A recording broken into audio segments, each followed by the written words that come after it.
All right. Hello. So today I'm going to be doing something that I promised to do a long time ago, which was do a breakdown of my song, Just About Had It. I put up a poll on my YouTube channel, and it seems that that was the thing people were most interested in when it comes to original music. So I'm going to try to keep this condensed, but leave a comment if you want to hear a more detailed version of this, or if there's something I didn't cover in this that you're interested in or whatever. So let's kind of just jump right in. The song is pretty straightforward and simple, and I wanted to keep it that way. A lot of the stuff that I wrote for this batch of music is just simply guitar, bass, drums, or two guitars, bass, drums, and vocals, and however many harmonies I put on. I have things bust a little bit, so I have my drums, my bass, the lead vocals, which is really just that one in this case, the doubles, and harmonies. We got the rhythm guitars, the leads, the clean guitars, and the bridge leads, which is something totally different. So I guess let's just kind of break down the intro, sort of, and we'll play through there.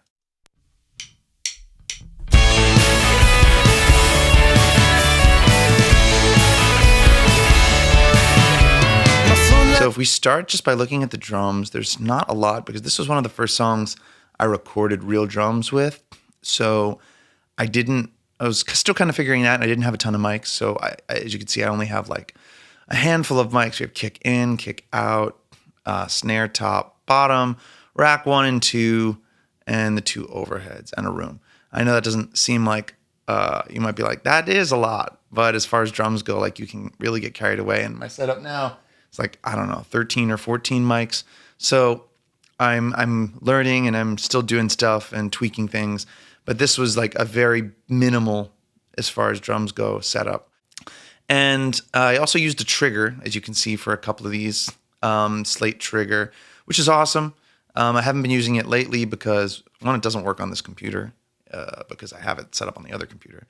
And the other reason is that I'm just trying to solidify my drum mixes a little better without that extra kind of help and glue. And it is possible to get a good, nice, decent drum sound, modern drum sound, without the slate trigger. It's just a little bit harder. So you have to kind of do a little more work. But I'm trying it out. And in this case, I did use the trigger, and it did help. And another thing I did here, which is kind of a little production thing, is that I took out the room. I think I have it. Yeah, I have it in for the start. But then when we get to the first verse, I have it out. I think it's still out at the pre-chorus. Yeah, and then at the chorus, I put it back in just to kind of create a little space and have it be a little pulled back. And then for the rest of the song, I leave the room mic in. But if you want to kind of make things a little smaller or pull back, that's a good way to do it, because if you take out the room mic, the drums will be a little bit closer and feel a little smaller. And I played the drums here. I'm not a drummer, but I wanted to try to get better at producing drums and recording drums. And so that's why I decided all these songs I'm releasing to record my own drums, even though it's that dinky little kit back there, the first kit I got. It's been reskinned, so it sounds a little better, and it's got nicer cymbals now. So I've done things to make it sound a little better, and now I have a lot more drum mics and other things to make it sound good. So we're getting there. But yeah, I played all the drums, all the instruments on these songs. And then we also have the bass going on, nothing crazy.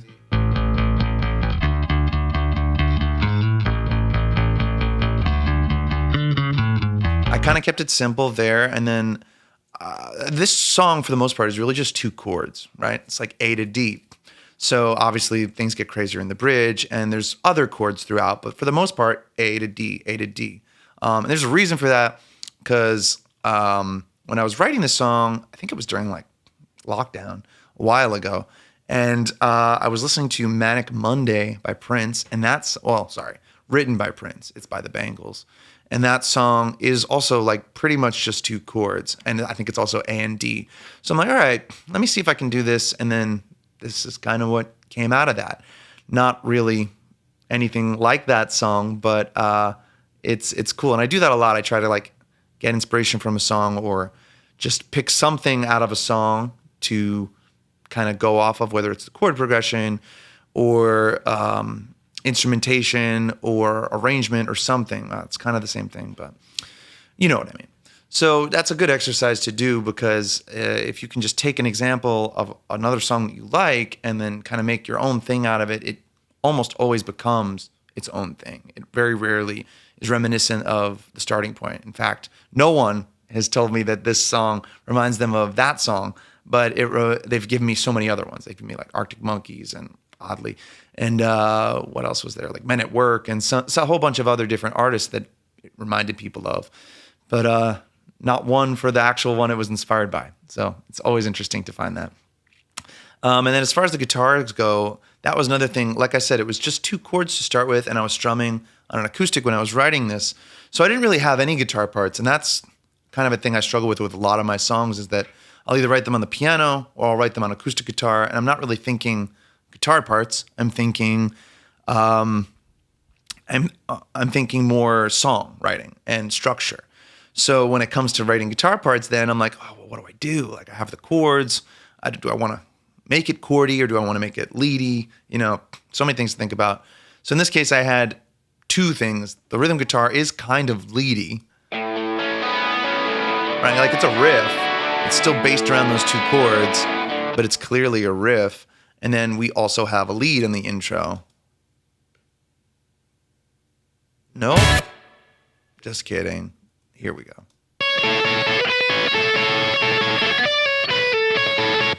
Right, so we have those 2 parts playing off of each other there. When we get to the verse, the only thing that's really different is that things have dropped out. So there's no lead, obviously. I think as far as rhythm guitars go, what did I do here? I switched the panning, right? So here they were panned wide, 1 left, 1 hard right. And then we get here, they're both panned slightly left. So it's still doubled. So you still get like that thicker rhythm guitar, but they're smaller in the stereo. It's just over here, which is my left. Probably not yours. So over here, and then we have, what else do we have? Just bass and drums and vocals now. Oh, that's another thing that I want to talk about. So, well, I'm going to get carried away. This is what happened last time. So I'm trying not to go off on tangents and staying in order. The bass is something that I worked on for a while. I was trying to figure it out because I wanted it to be moving, all right? Like that constant dun, dun, dun, dun, dun, dun, dun, dun, dun, dun, dun, constant pulse, but I didn't want to just play that, which is guitarist syndrome, right? You don't want it to be boring. You want to make sure your playing is inspired and interesting. So what I wound up doing was keeping it pretty simple for the intro, like you heard before.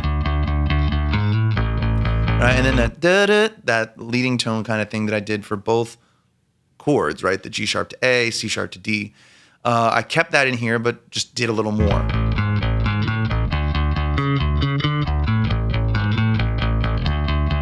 And I kind of alternate between those 2 riffs.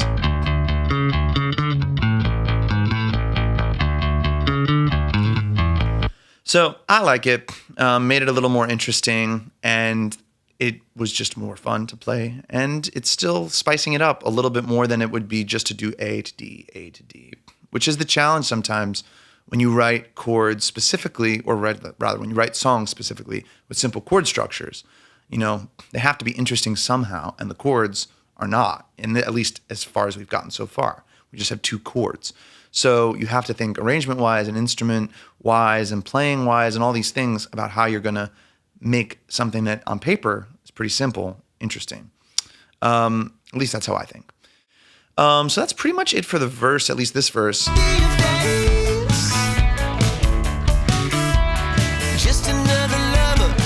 Yeah. And so here, with this 3/4 measure, or rather, if you didn't know, there is a 3/4 measure here. There's a 3/4 measure a couple times throughout the song. We'll get to that. But at least in this case, I forget what I did. I think I just wrote the melody, and I wrote it in such a to me interesting, but a little weird way. Just another lover, whose time I'm probably gonna waste. Like I could have kept that going. Whose time I'm probably gonna waste. Right, and then into the next measure. But I wanted it to like end there. Time I'm probably gonna waste. And so with it ending there, I kept the lyric going into the next line. Once again, I'm with her. Right. So I thought it was cool. And it's a nice little thing, again, to just make the song, at least for me, more interesting. Because once again, it's 4/4. It's two chords for the most part up until this point. So, having a measure of 3/4 in there spices it up a little bit. And I do that every single time from the verse into the pre-chorus. Now, this pre-chorus itself, not much is different, right? We still have the drums and the bass. Chords are different though, right? We're doing a little walk-up. We have A, B minor, C sharp minor, and D minor, that minor 4.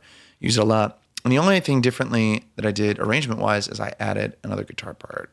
Waste, once again, I'm with her, you're with him. And I believe that's this.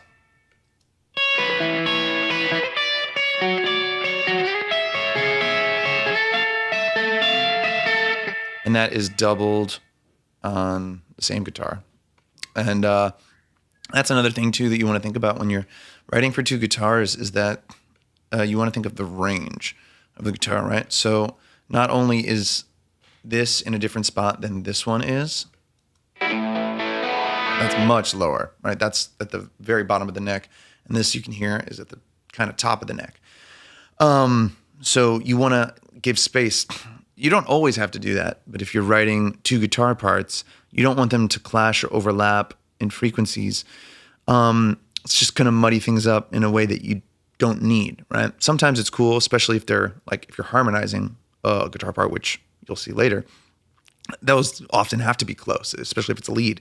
Like you're going to want to harmonize in thirds or fourths or fifths or whatever. But in this case, right, this is two moving separate guitar parts, so I put them in different octaves. And the result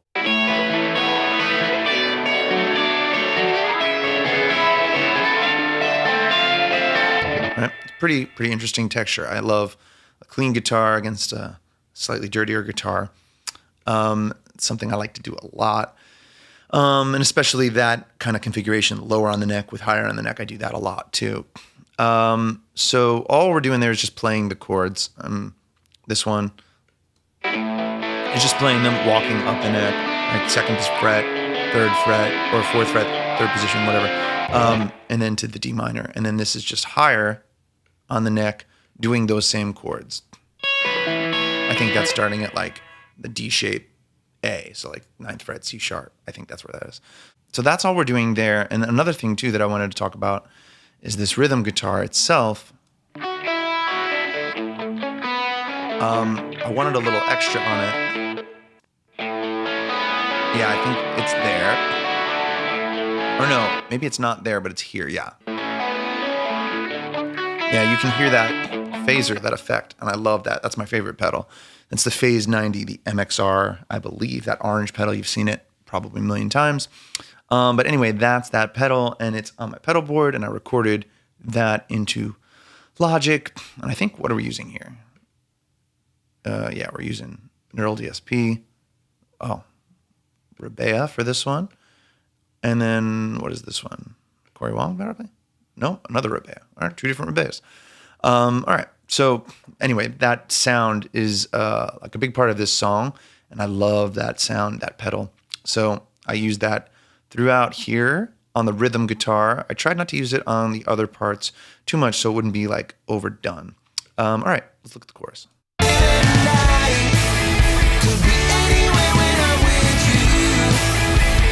So same thing, really.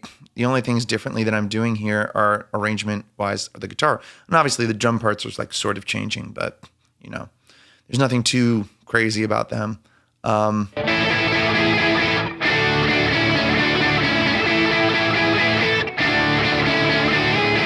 So again, same thing, low on the neck, high on the neck. I actually had, these are mostly, the rhythm guitar parts are mostly just power chords.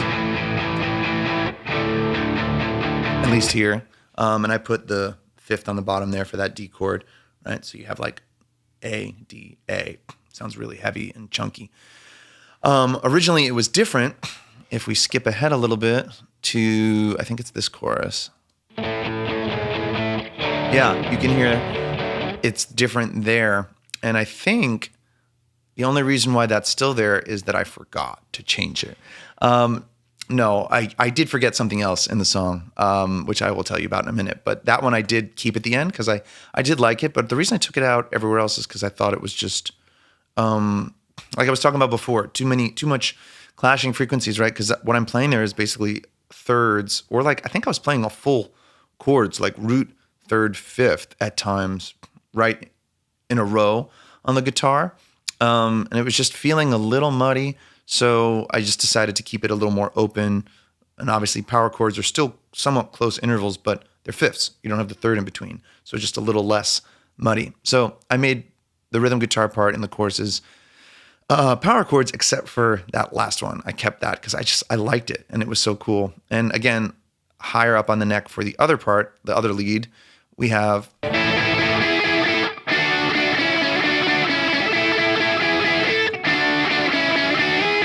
And then throughout too, just since it popped up, you can see there's a lot of automation. At times, if we zoom out, things are just being automated all over the place. Where did the vocals go? Because I think that was automated too. No, not that much, I guess. Oh, but yeah, here. You can see this stuff is crazy automated all over the place. Automation is definitely something that is useful and you should try to do as much as you can. It will definitely take your mixes to the next level. But if you're going to do it, especially in Logic, this is probably the easiest way to do it. By inserting a gain plugin and then automating that. That way you don't have to worry about controlling the levels or whatever. And you can still ride this fader as much as you want, which I can't do here. Or if you do it to the bus, you automate the bus, but then again, you'll lose that control over this. However, if you do use the gain plugin, don't do it like I did here. What you want to do, I mean, it's not really affecting it that much because I'm not really increasing the levels that much. And I did check everything to make sure it was okay. But what you're doing here is I'm inserting the gain before my plugin chain, which in this case is just neutron. Oh, well, that's why I did it. This is just unmasked. So I don't really have any effects on here. All my effects are on the bass channel itself. So this isn't really affecting anything. But let's say this was like a console emulation or something.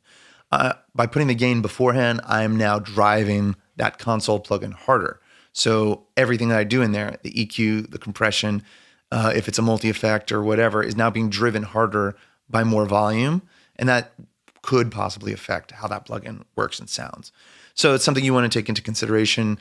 You might want to put that gain afterwards at the very end of your chain if you're going to be automating it like this and changing levels all over the place. Cool. So that's that. Yeah, and again, this whole chorus is really just two chords. Oh, let me use my fancy new shortcut. Oh, if you don't know, Command, Option, Control, S. Unsolos whatever you have soloed. So sick. I did not know that. I learned that recently when I was recording with someone. So very cool. Definitely take advantage of that if you use Logic. So two chords really just for this whole chorus until we get to this point. We come out of A to D, A to D, A to D, G, which I like because it's not in the key. So we just have this G chord out of nowhere, walking down, F sharp minor, E, and then we kind of climb that E. You hear the lead guitar part. Where is that lead guitar part? Here it is. You have the lead guitar part. Climbing up through the octaves. And then we're back to the re-intro. So same thing we did in the intro, just shortened, and singing over it. And now in the verse 2, there are a couple things I did to make it interesting and different from before. The first thing was this other extra clean guitar.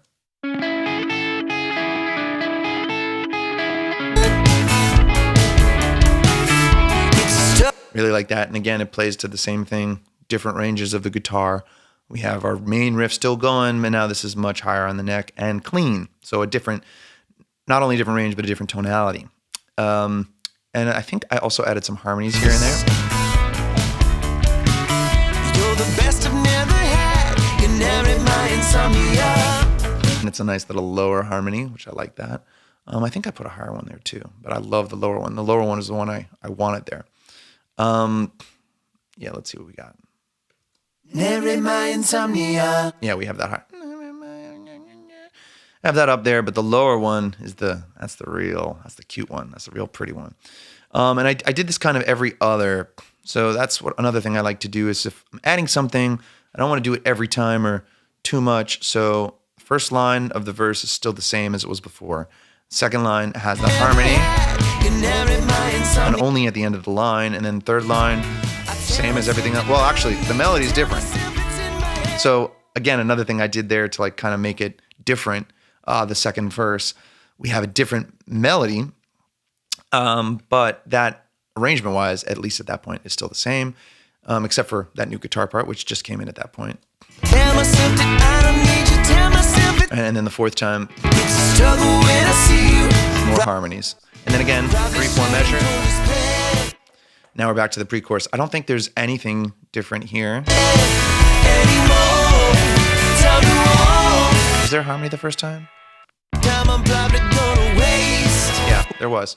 And that's another thing I do too, is that you'll hear in just a second, I think this whole pre-chorus is the same, that in the chorus now we have these harmonies. Could be anywhere when I'm with you. Do anything you want me to. But I kind of feel I'm being you. Right, so like I said, pretty tame harmony-wise. We only have the one harmony there. But I didn't have that the first time. Do anything you want me to. Just kidding. I did have it. I don't even know my own songs. I think I'm thinking of the other song, Never Really Knowing, which I did that on. All right. Just kidding. But that is something that I will do a lot, is that the first chorus I might leave harmonyless, or I might leave the harmony tucked a little bit more, and the second chorus will either be added harmonies or just much louder in the mix. And now we get to the bridge, which in my opinion is the coolest part of this song and something I'm really proud of. I had a bridge originally that I didn't like. It was not that good. It was fine. It just wasn't like getting the job done. So eventually I rewrote it. That's why this song kind of just sat in limbo for so long and went nowhere, is because I didn't know, like, I liked the song so much, but I didn't like the bridge. I hated the bridge. So now we have this bridge. There's only so much I can take. A lot of cool things already, right? So the drums are like totally different now.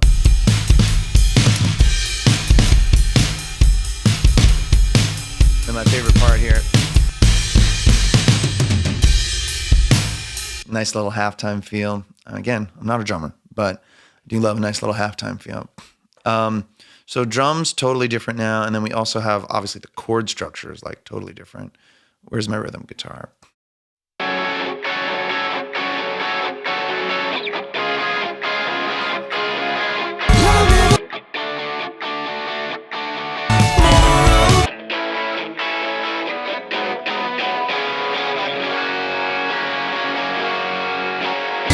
No, I guess it's the same. But yeah, as you could say, C, totally different chords.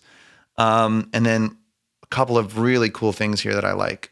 We have, I think, 3-part harmony going on. No.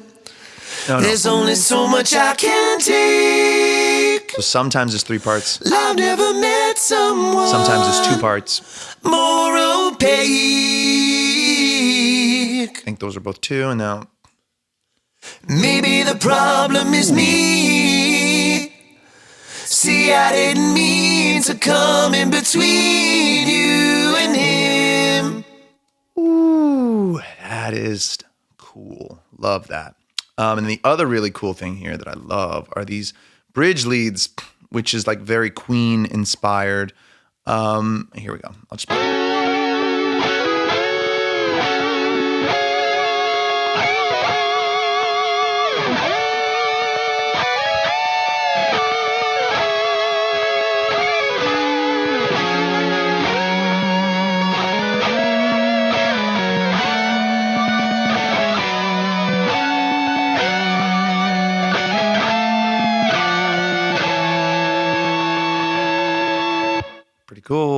Pretty cool. Yeah, so I don't remember why I even did that, or like where it came from. I know I had the chords already, and I had the melody, and I think I had this whole section done.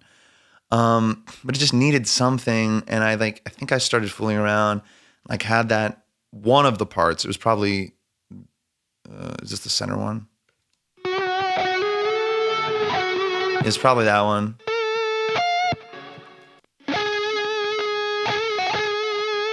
Yeah, one of these. I had one of them. And I was like, oh, that sounds cool, but like, I'm just going to have a solo in the background of this, which I guess you could do. And then I'm like, whoa, what if I harmonize it? And then I did one harmony, and I'm like, oh, all right, I got to do this. So I did the third one, and I'm like, yep, there we go. That's your Brian May. That's your Brian May section. So yeah, that's that whole section. Really cool. I'm really happy with how it turned out. Definitely way better than the original bridge. And then Would you believe me if I told like soft verse, so still same chords, but I changed it up a little bit. The rhythm guitar you that was you it? can hear. I'm through. Same chords, right? But like different riff than it was before. Now this part is where I forgot to include a guitar. So you can see that on the other pre-choruses, oh look, we have Telecaster clean. Oh look, Telecaster clean. Uh-oh. Yeah. I think I just forgot to record it, and then I never even dragged a copy over it. But when I did realize it before I put out the song. But I like it being different. And you can hear that riff better because it's the only thing happening. And that is such a good riff, and it has the phaser pedal. Ooh. It even feels like there's more phaser there than ever before. I don't know if that's just because there's no other guitar there, or maybe I just put more phaser there by accident. But regardless, that is a place I forgot to record. But, it was a happy accident. I liked it and kept it that way. So yeah, and that's pretty much it for the song. Oh, no, it's not. So we have this last chorus, and we start the same way. Could be anywhere when I'm with you.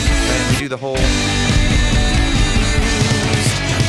And then I thought to myself, this was when I was writing it, so none of this existed. It was just on the acoustic guitar. I'm like, what would happen if we did that 3/4 thing from before? Could I fit that in here somehow?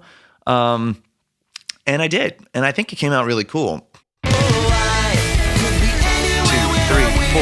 1, 2, 3,